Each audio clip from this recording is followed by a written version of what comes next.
ಬಸವನ ಅದ್ಭುತ ವಚನ ಬಂಧುಗಳೇ. ಈ ವಚನವನ್ನ ನಾವು ತಿಳಿದುಕೊಂಡರೆ ಮಾತ್ರ ಸಪ್ತ ಸೂತ್ರಗಳ ವಚನ ಅಂತ ಕರೀತಾರೆ. ಈ ವಚನವನ್ನ ನಾವು ಒಂದೇ ಪಾಲಿಸಿದ್ರೆ ನಮ್ಮ ಜೀವನ ಸಾರ್ಥಕ, ಮಾನವ ಜೀವನ ಬಂದಿದ್ದು ಸಾರ್ಥಕ ಅಂತ ಹೇಳ್ತಾರೆ ಬಂಧುಗಳೇ. ಕಳಬೇಡ ಕೊಲಬೇಡ, ಹುಸಿಯ ನುಡಿಯಲು ಬೇಡ. ಕಳಬೇಡ ಕೊಲಬೇಡ, ಹುಸಿಯ ನುಡಿಯಲು ಬೇಡ. ಮುನಿಯ ಬೇಡ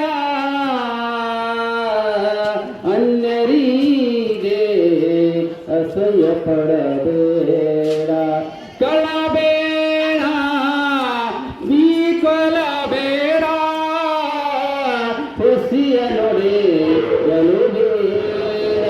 ಮುನಿಯ ಬೇಡ ಅನ್ಯರಿಗೆ ಅಸಹ್ಯ ಪಡಬೇಡ. ತನ್ನ ಬಣ್ಣಿಸಬೇಡ, ಇದರ ಹಳೆಯಲು ಬೇಡ. ತನ್ನ ಬಣ್ಣಿಸಬೇಡ, ಇದರ ಹಳೆಯಲು ಬೇಡ. ಇದೇ ಅಂತರಂಗ ಶುದ್ಧಿ, ಇದೇ ಬಹಿರಂಗ ಶುದ್ಧಿ, ಇದೇ